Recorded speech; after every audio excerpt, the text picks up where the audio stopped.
목수가 집을 지을 때 네 구퉁이에 기둥을 세웁니다. 땅을 깊이 파고 기둥을 하나씩 세우죠.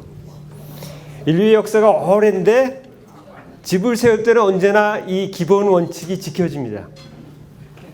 그런데 이상한 일이 일어났어요. 기둥을 3개만 세우고 집을 짓게 됐습니다. 그게 언제냐? 작년 2018년 6월 12일 싱가포르 조미 정상회담에서 3개의 기둥을 세웠습니다. 김정은 국무위원장과 도널드 트럼프 대통령이 3개의 기둥을 세우고 거기에 집을 짓겠다는 얘기예요. 무슨 기둥이냐? 첫 번째 기둥에 이름이 붙여 있습니다. 새로운 조미 관계라는 이름입니다. 두 번째 기둥에 이름이 붙여졌습니다. 무슨 이름입니까? 한반도 평화체제 구축이라는 이름입니다. 그리고 세 번째 기둥에 이름이 또 붙여졌는데 그것은 한반도의 완전한 비핵화라는 이름입니다. 다시 말해서 새로운 조미관계 수립, 한반도 평화체제 구축, 그리고 한반도의 완전한 비핵화라는 이 3개의 기둥을 튼튼히 세우고 거기에 평화의 집을 짓고 통일의 집을 지으려는 겁니다. 이 놀라운 사건이 전 세계를 뒤흔들었습니다. 우리 8천만 교회의 가슴을 뒤흔들었습니다. 그렇죠, 여러분? 네. 대답이 그게 뭡니까? 저녁 비싼 저녁 잡수시고. 그런데 이상한 일이 생겼습니다. 아니 이 기둥을 세우고 지붕을 얹으려면 대들보를 반드시 올려놔야 돼요. 근데 대들보를 올려놓지 못하고 있어요. 1년하고 지금 6개월 이상이 지났는데도 기둥 3개만 세우고 아직 대들보를 올려놓지 못하고 있습니다. 아니 왜 그럴까요? 왜 이런 일이 일어났을까요? 거기에는 2019년 2월 28일 하노이 조미 정상회담이 결렬되었다는 깊은 사연이 들어 있습니다. 하노이 조미 정상회담에서 도대체 무슨 일이 벌어졌길래 기둥 3개만 세우고 마땅히 올려놓아야 할 대들보를 올려놓지 못했는가 하는 거지요. 왜 그랬을까요? 자, 바로 그 하노이 조미 정상회담에서 트럼프 대통령이 김정은 국무위원장에게 이 3개의 기둥에 맞춰서 해결 방안이라는 것을 제시했습니다. 첫 번째 기둥, 새로운 조미 관계 수립이라는 이름이 붙인 이 첫 번째 기둥. 그는 이렇게 말했습니다. 조선이 영변 핵시설을 완전히 해체 폐기했을 때 평양과 워싱턴에 연락사무소를 설치한다. 이게 트럼프의 첫 번째 기둥에 관한 해결 방안이었습니다. 여기서 완전한 폐기라고 하는 조건을 내걸었다는 것을 우리가 주목해야 됩니다. 여러분, 평안북도 영변에 가면 핵시설이 있는데, 핵시설 단지가 있는데 그 핵시설 단지에 도대체 몇 개의 시설이 있는 줄 아십니까? 영변 핵시설 단지에 건물이 몇 개 있느냐 이 말이에요. 모르죠. 아무도 가본 사람이 없으니까 모르죠, 당연히. 근데 저는 알죠. 어떻게 아냐? 서당계 3년이면 풍어를 읊는다는데 통일학연구소 소장 24년 했으니까 그 정도는 알아야 소장 명색이 쓰죠. 무려 영변 핵시설 단지에 390개의 시설이 있어요. 390개. 390 facilities. 어마어마한 거예요. 수십 년 동안 국력을 기울여서 세우는 겁니다. 그거를 완전히 390개의 핵시설을 완전히 해체했을 때 평양과 워싱턴에 연락사무소를 세우고 싶다는 게 트럼프가 하노이에서 제시한 첫 번째 기둥에 관한 해결 방안이라 이런 말씀이에요. 말이 됩니까? 말이 됩니까 그게? 390개를 해체하려면 몇 년이 걸리는지 알아요? 자, 2017년 6월 19일에 한국 최초의 원자력 발전소 고리 원자력 발전소가 가동을 멈췄습니다. 그리고 2018년 지난해부터 완전 해체 폐기 작업에 들어갔습니다.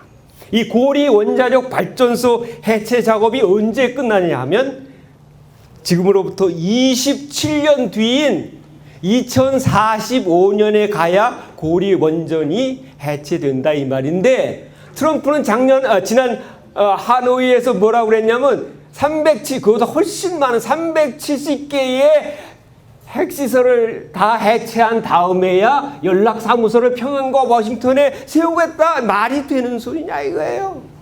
안 되잖아요. 에? 누가 들어봐도 이건 말이 안 돼요. 그 얘기는 뭐냐면 하지 않겠다는 소리를 그렇게 점잖게 표현한 겁니다. 외교적인 용어죠.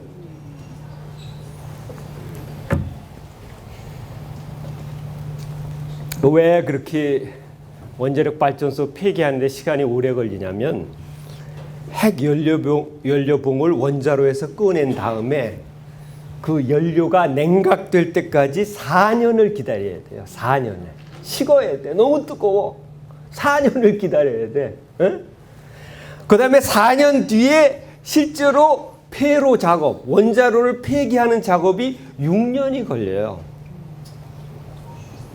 그 다음에 원자로를 완전히 폐기한 다음에 남아있는 잔류 방사능을 제거하고 토양을 원상대로 복구하는데 17년이 걸립니다. 그래서 다 합하면 27년이 걸린다는 얘기죠. 그런데 영변 핵시설 단지에는 390개나 있어요. 네? 그걸 어떻게 해체할 수 있겠습니까? 불가능한 얘기예요. 그러므로 영변 핵시설을 완전히 폐기한 뒤에 연락사무소를 개설하겠다는 트럼프의 계산법은 앞으로 30년이 지나서 2050년에 연락사무소를 개설할 수 있다는 얘기나 마찬가지가 됩니다. 참으로 해괴한 계산법입니다. 1964년도에 태어났어요. 도널드 트럼프가. 그래서 앞으로 30년이 지나면 그의 나이는 103살이 돼요. 그때 가서 연락사무소를 개설하고 조미 관계를 개선하겠다. 103살에 자기 죽은 다음에 무덤에 들어가서 한참 뒤에 세월이 흐른 다음에 하겠다? 거짓말이에요. 거짓말이에요. 예. 그 다음에 두 번째 그가 이렇게 얘기했습니다. 하노이에서. 조선이 완전한 비핵화를 실현했을 때, 여기 또 중요해요. 완전한 비핵화를 실현했을 때 미국은 조선에 대한 제재를 풀고 경제 지원을 하겠다. 이렇게 제안을 했어요. 네? 여기서 중요한 것은 완전한 비핵화란 말입니다. 완전한 비핵화란 말은 조선 각지에 있는 핵시설과 미사일 시설들을 완전히 해체한 뒤에 조선에 대한 제재를 풀고 경제 지원을 해주겠다는 소리인데 여러분 조선 각지에 흩어져 있는 핵시설과 미사일 시설이 몇 개인지 잘 모르실 텐데 대개 추정해보면 3,000개나 됩니다. 3,000개 관련 시설들이. 조선이 그 시설들을 해체할 일은 없겠지만 그 3,000개나 되는 많은 핵시설과 미사일 시설을 다 해체하려면 몇 년이 걸리냐? 100년 걸릴 거라고 난 생각합니다. 100년. 앞으로 100년 뒤에 제재를 풀겠다는 게 트럼프의 계산법이에요. 앞으로 100년 뒤에 제재를 풀고 경제 지원을 하겠다는 게 트럼프가 하노이에서 제기한 계산법이라 이 말이에요. 안 하겠다는 얘기죠. 이 얘기는 안 하겠다는 얘기예요, 사실은. 이제 두 번째 기둥으로 넘어갑니다. 두 번째 기둥은 한반도 평화체제 구축입니다. 우리가 그렇게 염원하는 한반도 평화체제 구축이란 두 번째 기둥에 대해서 하노이에서 트럼프가 이렇게 얘기했습니다. 그는 또다시 조선이 영변 핵시설을 해체했을 때 조미 평화선언을 채택한다. 이것이 트럼프의 계산법이고 이것이 트럼프의 해결 방안이고 제안이었습니다. 완전한 영변 핵시설의 폐기, 이걸 전제 조건으로 해서 조미 평화선언을 채택하겠다는 거예요. 그 사람은 조미 평화협정을 체결하겠다는 말은 하지 않고 조미 평화선언을 채택하겠다고 하는 완전히 잘못된 생각을 하고 있습니다. 조미 평화선언을 채택하자는 말도 사실상 말이 안 되는 소리지만 그런 말 같지도 않은 평화선언을 영변 핵시설을 완전히 해체했을 때 하겠다. 30년 뒤에 평화선언 하겠다. 이게 또 말이 되는 소리예요. 안 하겠다는 소리죠. 평화선언도 사실은. 예. 세 번째 기둥으로 넘어갑니다. 세 번째 기둥은 아까 말씀드린 대로 한반도의 완전한 비핵화지요. 트럼프가 하노이 조미 정상회담에서 이 세 번째 기둥 한반도의 완전한 비핵화에 대해서 이런 해결 방안은 자기 나름대로 제시했습니다. 첫째, 조선은 모든 핵 개발, 핵 관련 활동과 새로운 핵시설 건설을 중단한다. 이것은 괜찮아요. 이것은 김정은 국무위원장도 이것은 생각하고 있는 거예요. 이거는 전혀 문제가 안 돼요. 요까지는 정답을 맞췄어. 두 번째, 조선은 핵 개발 계획을 포괄적으로 신고하고 미국과 국제사찰단에 완전한 접근을 허가한다. 이것도 괜찮아요. 이것도 이미 오래전에 이런 경험이 있어요. 국제사찰단이 영변 핵시설에 들어가서 사찰한 경험이 있어요. IAEA. 그래서 이것도 큰 문제는 아니에요. 세 번째가 문제입니다.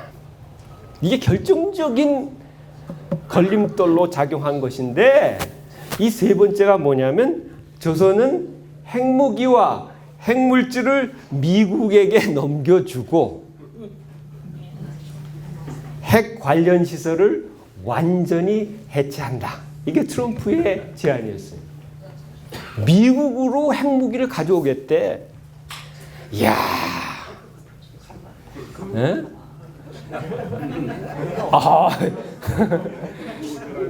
미국으로 핵무기를 가져오겠대. 이게 말이 되는 소리입니까? 자, 여러분.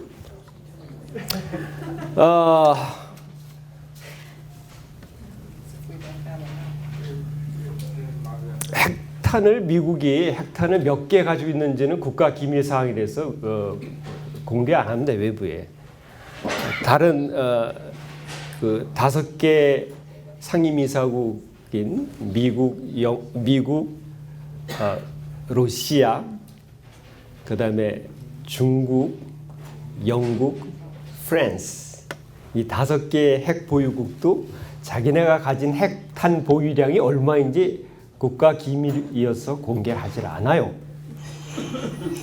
그래서 추정할 수밖에 없는데 어느 나라와 비교한다면 파키스탄입니다. 파키스탄이 2019년에 가지고 있는 핵탄을 군사 전문가들은 150발로 추정합니다. 파키스탄이 150발.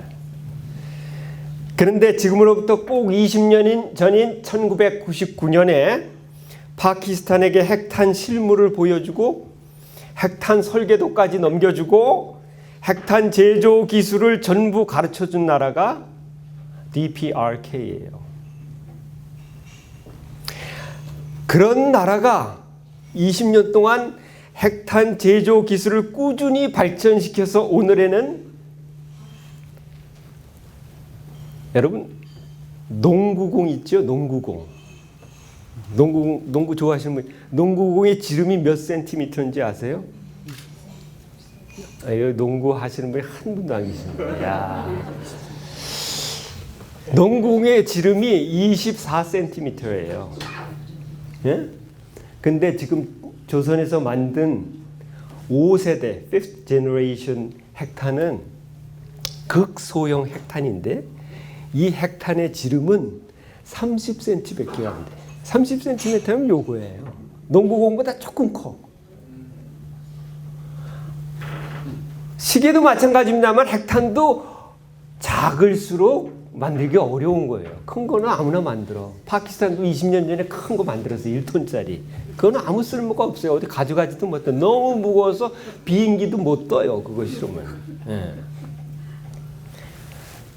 소형화 할 때 어려운 기술이 동원되는 거죠. 근데 조선은 5세대 핵탄까지 극소형 핵탄. 지름이 30cm짜리까지 만들었어요. 중량은 200kg밖에 안 됩니다. 폭발 위력은 0.5킬로톤입니다. 이것은 TNT 폭약의 500킬로톤에 해당하는 거죠. 여러분 여기 유홀 트럭 있잖아요. 유홀 트럭에 몇 톤 실려냐면 이사 갈 때 쓰시잖아요. 유홀.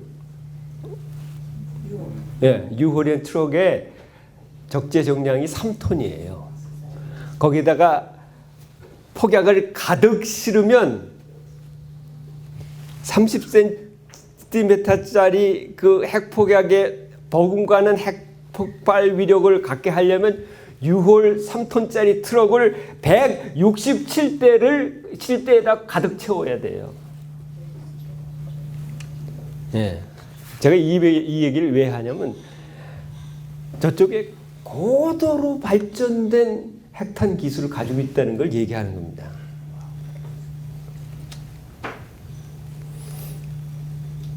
그래서 20년 전에 이미 파키스탄에게 그런 고도의 핵기술을 가르쳐줬기 때문에 20년 뒤인 지금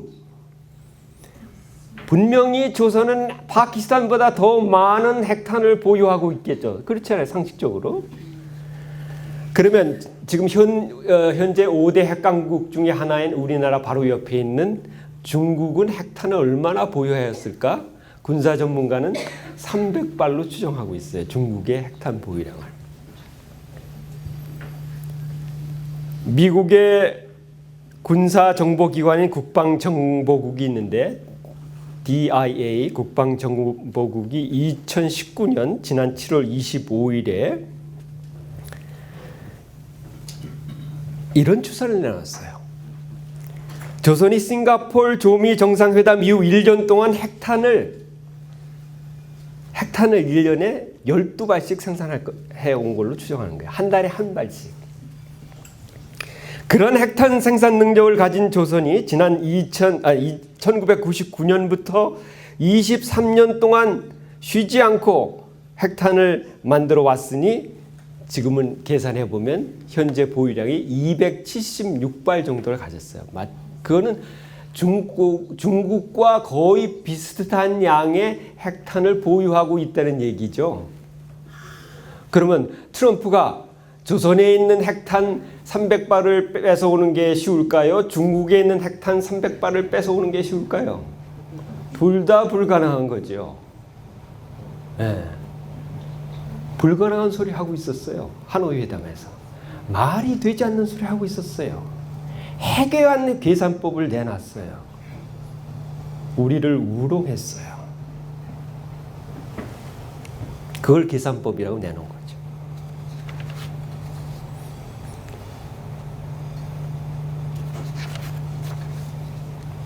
30년 뒤에 트럼프가 얘기한 것처럼 30년 뒤에 만일 연락 사무소를 개설하고 평화선언을 채택할 수 있고 만일 100년 뒤에 그가 말한 것처럼 조선에 대한 경제 제재를 풀고 경제 지원을 하겠다고 하면서 트럼프는 하노이에서 당장 조선에 있는 핵무기와 핵물질을 당장 가져오겠다는 겁니다. 미국으로.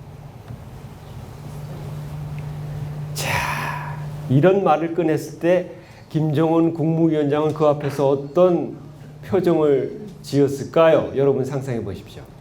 그 현장에 제가 없어서 모르는데 언론 보도에 따르면 김정은 국무위원장은 얼굴을 붉히면서 일방적인 비핵화는 받아들일 수 없다 하면서 전면 거부했습니다. 그것으로 조미 정상회담이 하노이에서 결렬됐던 거죠. 근데 나중에 알고 보니까 이러한 궤변과 헛소리로 we have good translator. yes, yes. 제 우리말 강연하는 게 상당히 좀 통역하기 어려운데 참 잘하시니까 박수가 나왔겠죠. 아닌가? 제 인상이 좋아서 그런가요? 근데 나중에 밝혀진 거 자꾸 치면은 강연이 중단됩니다. 나중에 이게 뭐가 밝혀졌냐면 바로 이 트럼프가 제시한 말이 안 되는 궤변, 소피즘, 궤변이 소피즘이에요. 이런 헛소리에 가득 찬 해결 방안이라고 하는 게 조미 협상 자체를 파탄시키려는 존 볼턴의 농간이었어요. 뒤에서. 그것도 사악한 농간이었어요. 이거 번역하기 힘들 텐데 사악한 농간을 부린 거예요. 그래서 김정은 국무위원장이 이 사실을 파악하고 조미 협상을 파탄시키려는 존 볼턴이라는 사악한 농간꾼을 백악관에서 내보내라, 내쫓아라. 이렇게 신호를 트럼프 대통령에게 보냈죠. 그래서 2019년 4월 13일 김정은 국무위원장이 최고인민회의 시정연설에서 그 암시적인 표현, 이거 놀라워요. 암시적인 표현을 한 거예요. 그러니까 존 볼턴이라는 사악한 농간꾼을 백악관에서 내보내라는 암시적인 표현을 4월 13일 최고인민회의 시정연설에서 어떻게 했냐면 그대로 인용합니다. 미국이 지금의 계산법을 접고 새로운 계산법을 가지고 우리에게 다가서는 것이 필요합니다. 중략. 어쨌든 올해 말까지는 인내심을 갖고 미국의 용단을 기다려 볼 거지만 지난번처럼 좋은 기회를 다시 얻기는 분명 힘들 것입니다. 이것이 김정은 국무위원장이 4월 13일 시정연설에서 암시적으로 표현한 거예요. 새로운 계산법. 볼턴의 사악한 농간에 넘어간 거짓말과 허위와 궤변과 헛소리로 가득 찬 낡은 계산법을 버리고 새로운 계산법을 가지고 나오라 이거예요. 다음에 나올 때. 그 얘기는 뭐예요? 볼턴을 자르라 이 얘기죠. 네, 자르라. 자르라는 말은 뭐냐면 kick out. 네. 또 박수나. 굉장히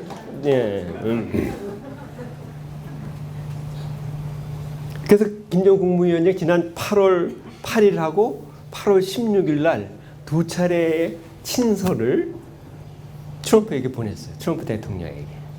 이건 이례적입니다. 일주일 사이에 두 차례의 친서를 보냈어요. 그 친서의 내용은 외교 관례상 외부에 공개되지 않는데 백악관에서 흘러나온 얘기를 종합해 보면 김정은 국무위원장이 올해 평양에서 정상회담을 개최하자고 트럼프 대통령에게 친서를 통해서 제시했다는 겁니다. 올해. 새로운 계산법을 가지고 평양에 오시오 이 뜻이죠. 그랬더니 놀랍게도 도널드 트럼프가 2019년 9월 11일에 볼턴을 전격적으로 잘랐어. 백악관에서 해임했어요. 그것으로 김정은 국무위원장의 암시적인 요구를 들어준 거죠. 그래서 2019년 지난 10월 5일 저기 스톡홀름에서 실무회담이 열리게 됐습니다. 그래서 그때 스톡홀름에서 조미 실무회담이 열리게 됐을 때 굉장한 기대를 했어요. 볼턴도 잘랐겠다. 또 평양에서 조미 정상회담을 하자는 친서 내용을 받았겠다. 새로운 계산법을 가지고 올해 안까지 나오라고 암시적인 표현으로 요구했겠다. 아마 트럼프가 거기에 관한 어떤 긍정적인 그런 반응을 가지고 조미 실무회담, 스톡홀름의 조미 실무회담에 올 것이라고 기대를 했어요. 북쪽에서. 그런데 여러분 보도를 통해서 다 아시는 것처럼 스티븐 비건이 스톡홀름 회담에 가지고 나온 계산법이 있었습니다. 이건 굉장히 중요한 거예요. 지금 현 시점이 일어나고 있는 조미 관계의 생생한 이야기를 제가 말씀드린 건데, 첫 번째 기둥. 저는 기둥을 참 좋아해요. 첫 번째 기둥, 새로운 조미 관계 수립이라는 기둥에 대해서 스티븐 비건이 스톡홀름 실무회담에 가지고 나온 방안이 뭐냐면, 이거 중요합니다. 조선이 영변 핵시설을 완전히 폐기하기로 약속하면, 요게 들어가요. 약속하면. 그 전에 완전히 폐기해야 된다는 건데, 스톡홀름에서 한 발 물러나서 완전히 폐기하기로 약속하면 평양과 워싱턴에 연락사무소를 설치한다. 이거는 괜찮아요. 이거는 전혀 문제가 안 돼요. 네. 다 준비되어 있으니까 영변 핵시설 폐기할 준비가 돼 있어요. 미국이 상응하는 조치를 하면 폐기할 준비 다 돼 있어요, 지금. 제가 과장해서 말씀드린 게 아니에요. 진짜 그 문재인 대통령 만났을 때 김정은 국무위원장이 그 얘기 했어요. 우리 다 준비됐다. 이제 미국이 백악관이 행동할 차례다. 이렇게 얘기했거든요. 그 문제 안 돼. 첫 번째 기둥은. 두 번째 기둥.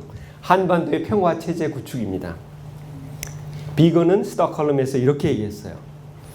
조선이 영변 핵시설을 완전히 폐기하기로 약속하면, 또 약속이 들어가요. 폐기하면이 아니라 폐기하겠다고 약속하면 조미 평화선언을 채택한다예요. 여기서 틀어진 거예요. 여기서. 평화선언을 채택한다는 바로 여기서 스톡홀름 실무협상이 틀어지게 됩니다. 왜냐하면 평화선언은 받아줄 수가 없어요. 받아줄 수가 없어요. 왜 받아줄 수가 없냐면 그건 선언일 뿐이에요. 아무런 의무 규정이 없어요. 지키지 않아도 돼요. 미국이야말로 국제협정이나 국제조약을 일방적으로 파기하고 무효화하고 무시해버리기 일쑤인데, 그런 나라에게서 협정도 아니고 조약도 아닌 선언으로 한반도 평화체제를 구축한다? 이건 말이 되지 않는 소리입니다. 거짓말이에요. 평화선언 하진 얘기는 평화협정을 체결하기 싫은 사람들, 평화협정을 반대하는 사람들이 평화선언이라는 거짓 명분을 제시하는 겁니다. 속지 말아야 돼요. 예. 그거는 종이장에 불과해. 아무런 구속력이 없어요. 그거는 지키지 않아도 아무런 죄책감도 느끼지 않아. 선언인데 뭐. 예. 아니 여러분, 평화를 합의하는 유형에는 4가지가 있는데, 첫 번째 Peace Treaty, 평화 조약이라는 게 있죠. 그래서 1979년 3월 26일에 이집트하고 이스라엘이 평화 조약을 체결했어요. 1994년 10월 26일에 조르단과 이스라엘이 평화 조약을 체결했어요. 평화 조약이 분명히 Peace Treaty예요. 2018년 12월 13일 러시아와 일본이 평화조약을 체결하기 위한 협상에 들어갔어요. 이건 잘 모르실 텐데 아직 2차 세계대전이 끝나지 않았어요. 일본과 러시아 사이에는. 그래서 일본과 러시아 사이에서 평화조약을 체결하는 협상이 지금 하고 있어요. 그 사람들도 하고 있는데, 이제 북방에 있는 4개 섬, 그게 해결이 안 돼서 이제 이게 진척이 안 되고 있죠. 그다음에 두 번째로는 평화 조약 다음에 두 번째로 국제법적인 구속력을 가진 것은 평화 협정입니다. Peace Agreement 혹은 Peace Accords라고 하는 건데 1973년 1월 27일에 체결된 파리 평화 협정, 비엔나 워를 끝낸 파리 평화 협정이 있습니다. 평화 협정이에요. 그다음에 1988년 4월 13일에 체결된 파키스탄하고 아프가니스탄의 평화 협정. 그래서 전쟁이 끝나게 된 거죠. 두 나라 사이에서. 그리고 소련군이 철수하게 된 거죠. 그 다음에 1991년 10월 23일에 체결된 캄보디아 Peace Agreement, 캄보디아 평화협정이 있습니다. 그 다음에 1995년 12월 13일에 체결된 보스니아 Peace Agreement 있습니다. 이 역사적인 사례를 보면 평화협정을 체결하면 국제법적으로 반드시 지켜야 될 의무가 있어요. 그래야 공고하고 항구적인 평화체제를 수립할 수가 있는 거죠. 그래서 평화조약이 아니면 평화협정을 반드시 해야 됩니다. 세 번째로 있는 평화의정서 Peace Protocol 혹은 평화선언 Peace Declaration 이런 것들은 아무런 의미가 없어요. 해봐야 그건 종이장에 불과한 것입니다. 여태껏 지구상의 그 어떤 나라도 전쟁 상태를 해소하고 평화체제를 수립하는 데서 평화 선언을 채택한 나라가 한 나라도 없어요. 왜? 그거는 불가능한 거니까. 아무 의미가 없는 거예요. 빈 종이장에 지나지 않는 거니까 그렇게 되는 거죠. 여기서 이제 싱가포르에서 작년에 싱가포르에서 이제 김정은 국무위원장과 트럼프 대통령이 합의한 두 번째 기둥, 한반도 평화체제 수립이라는 이름의 두 번째 기둥에서 한반도 평화체제라는 말을 영어로 어떻게 거기에 표현됐냐면 Peace Regime이라고 썼어요. 예. 평화체제라는 말을 그 조미 정상회담 공동 성명에서는 평화체제를 Peace Regime이라고 썼어요. 이 평화체제 레짐이라는 말을 우리말로 번역하면 어떻게 되냐? 우리말로 그 말 뜻은 뭐냐면 통치체제 혹은 통치력이 작용하는 체제를 레짐이라고 합니다. 그런데 레짐을 피스 레짐을 평화 선언으로 수립하겠다? 이건 거짓말이에요. 그런 경우가 없고 그건 있을 수가 없는 얘기를 하게 되는 거죠. 백악관이.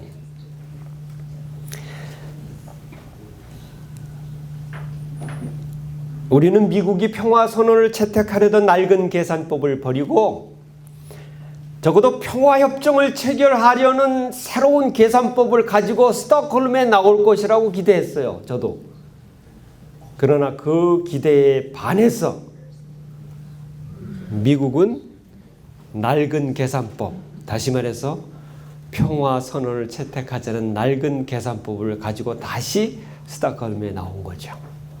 그런 기대가 무너졌습니다. 세 번째 기둥입니다. 완전한 비핵화. 조선 반도의 완전한 비핵화. 한반도의 완전한 비핵화입니다. 스톡홀름에서 비건이 이렇게 얘기했습니다. 조선이 완전한 비핵화를 약속하면, 여기도 약속하면이에요. 약속하면 미국은 조선의 석탄 수출과 섬유 수출을 금지하던 제재를 일시적으로 유보해 주겠다 이거야. 야. 석탄 수출하고 섬유 수출을 해서 달러를 버는데 조선에서 그걸 금지시켰잖아요. 에? 미국이 주동이 돼서 금지시켰어. 그래서 달러가 안 들어와요. 달러가 안 들어오면 무슨 문제가 생기냐면 조선에서 생산하지 못하는 물건들을 다른 나라에서 사올 수가 없어요. 그러면 공장 돌아가는 게 힘들어져요. 그거를 노려서 금지시킨 거죠. Economic Sanction against DPRK. 그런데 그 중에서 석탄하고 섬유를 수출하는 것을 금지해왔던 제재를 일시적으로, 그것도 temporarily, 일시적으로 유보해 준다. 이야, 이거 참 미치겠네.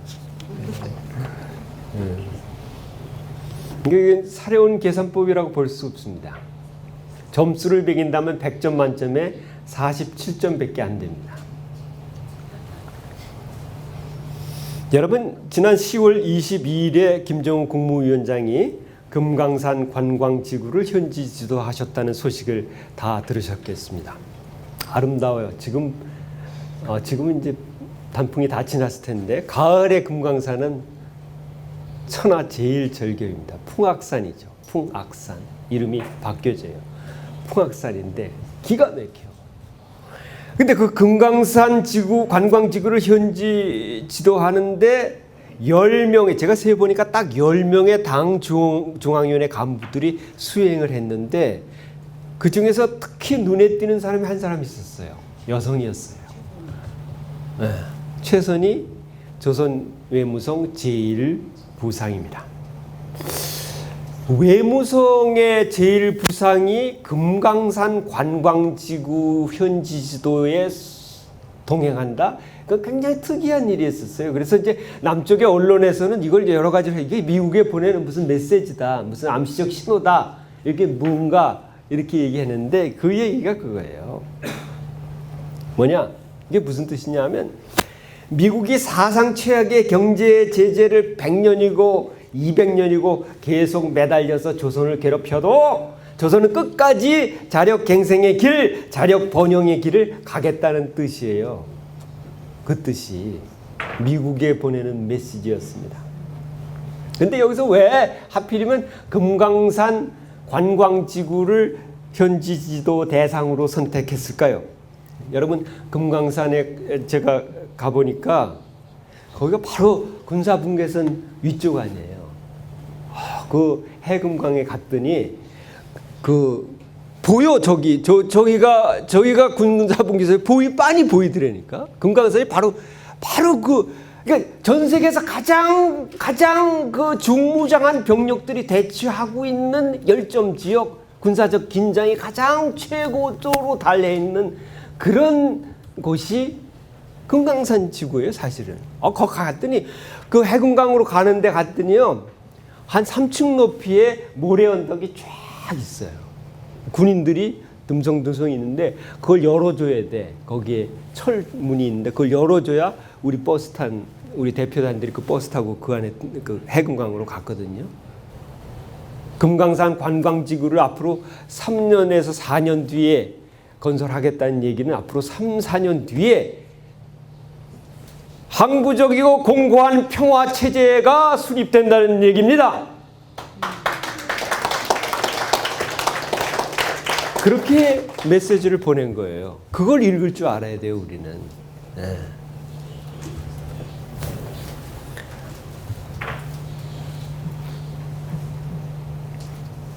제 약속한 시간이 45분까지인데 마지막으로 정리하는 말씀을 드리겠습니다. 지금 우리가 살고 있는 이 시대에 정전협정을 아주 위태롭고 아주 위험한 이 정전협정을, 그리고 65년 이상 낡은 이 정전협정을 폐기하고 항구적이고 공고한 평화협정을 체결하기 위한 역사적인 담판이 지금 우리 눈앞에서 벌어지고 있습니다. 이것은 65년 만에 벌어지는 역사적인 담판입니다. 우리 8천만 민족의 장래 운명을 결정지을 담판이고 여러분과 나의 미래를 결정지을 담판입니다. 2018년부터 진행되고 있는 조미 정상회담, 바로 그것이 이 역사적인 담판입니다. 평화협정은 바로 그 조미 정상회담에서 결정해야 되는 가장 중요한 문제가 될 것입니다. 그런데 트럼프 대통령은 평화협정을 체결하는 게 아니라 평화선언을 채택하자는 제의를 꺼내놨습니다. 이것을 어떻게 뚫고 나갔냐? 여기에 오늘 당면한 정치 정세에 새로운 문제가 있다고 생각합니다.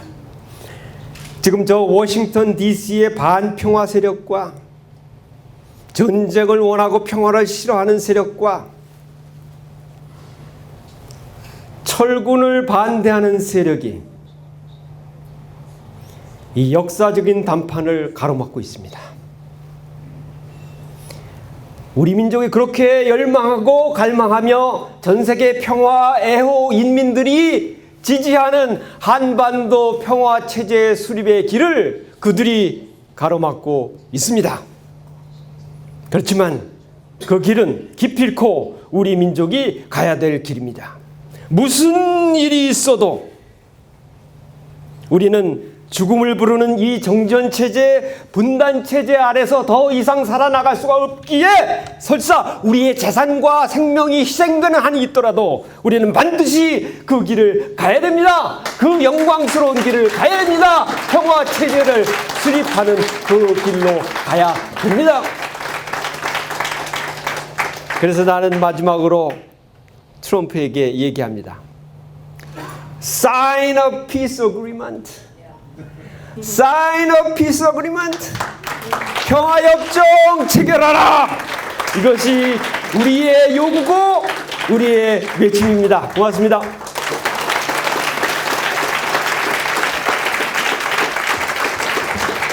젊은 사람들 나와서 요거 좀 치워주십시오. 사진 촬영으로 들어가겠는데 지금 우리 한호석 선생님이 그 마지막 구절 Sign of Peace. Sign a peace agreement. Agreement. 그것만 하면 되니까 간단하네. 사인 하나 하면. 자, 우리 한 박사를 위해서 큰 박수 보내드립니다.